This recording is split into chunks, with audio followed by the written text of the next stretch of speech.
Welcome to this explainer. Today, we're unpacking a wild 100-year sprint, the massive growth spurt that literally forged the modern map of the United States.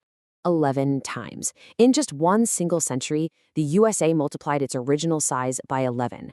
I mean, to put that staggering growth into perspective, that's roughly the equivalent of modern-day France absorbing the entire rest of the European continent in just a couple of generations. It's totally mind-blowing. Think about those original 13 British colonies on the eastern seaboard. They covered roughly 430,000 square miles, basically hemmed in by the physical barrier of the Appalachian Mountains. But the transcontinental giant we know today, that spans nearly 3.8 million square miles. Bridging that immense geographical gap wasn't an accident. It required a relentless mix of diplomacy, cold hard cash, and, military conflict. That's exactly what it took to transform a small coastal outpost into a two-ocean powerhouse. So to understand how this snowball effect started, let's head back to the 1776 starting line. Before the U.S. really began its expansion, North America was this incredibly crowded geopolitical chessboard. Britain and Spain were claiming these massive, overlapping territories on paper, but actually, the reality on the ground was defined by vast, sweeping indigenous lands that European powers hadn't even come close to settling or conquering yet. It's so easy for us to look back now and just assume westward expansion was inevitable, right? But back in 1776, those 13 colonies were just a tiny little sliver of a continent, completely dominated by native nations and competing global empires.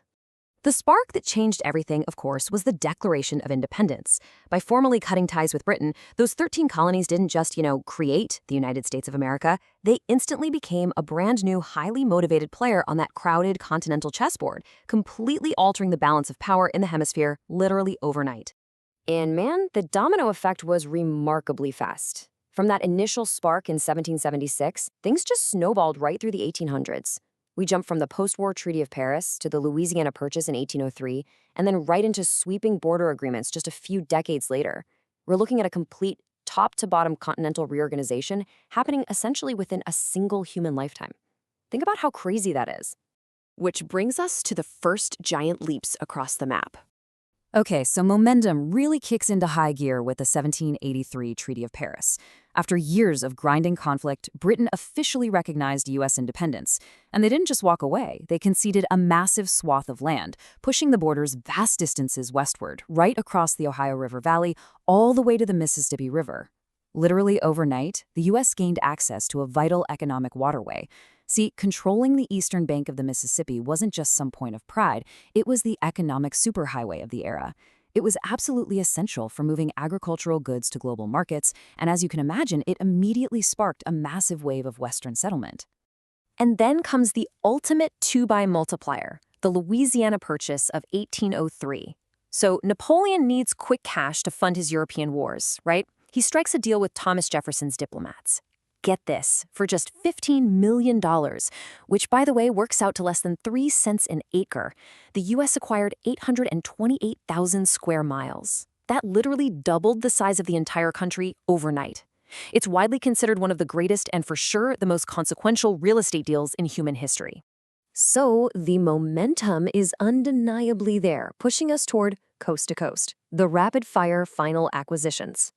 Now, securing Florida required this really fascinating dual method of expansion. It was basically a two-step process. First, it was partly taken by military force through these cross-border incursions led by figures like Andrew Jackson. Then, it was ultimately finalized through the Adams-Onis Treaty of 1819. In that specific diplomatic maneuver, the U.S. effectively purchased the territory from a pretty weakened Spain. How? By agreeing to just assume $5 million in their own citizens' financial claims. A pretty clever workaround, honestly. Then things really accelerate on the southern border under President James K. Polk. The guy ran on a super aggressive expansionist platform. Texas splits from Mexico and eventually joins the U.S., which was a massive geopolitical shift. And as you probably know, that directly triggered the Mexican-American War. The result? The 1848 Treaty of Guadalupe Hidalgo, which handed the U.S. this giant western landmass. We're talking present-day California, Nevada, Utah, Arizona, and even beyond. This wasn't just some simple land transfer. It was a fundamental shift in global power dynamics. It instantly unlocked these vast Pacific ports and set the stage perfectly for the impending gold rush. Meanwhile, up north, we see a completely different dynamic unfolding. Instead of war, it was the sheer physical mass migration of thousands of Americans just trekking across the continent along the Oregon Trail. That movement created a totally new demographic reality on the ground. This overwhelming influx of settlers basically forced a diplomatic solution. It led to a peaceful treaty with Britain that formally established the northern border right at the 49th parallel. It was a really smart move, neatly avoiding another costly war while completely securing the Pacific Northwest. And just like that, we hit the finish line of an absolutely incredible century. The land was bought, it was fought for, and it was negotiated. Understanding this history is absolutely crucial if we want to grasp America's economic and geopolitical footprint today. It really is the foundation of everything that followed. So I'd want to leave you with this final thought. What does this astonishingly fast 100-year metamorphosis actually tell us about the foundational forces that built the USA?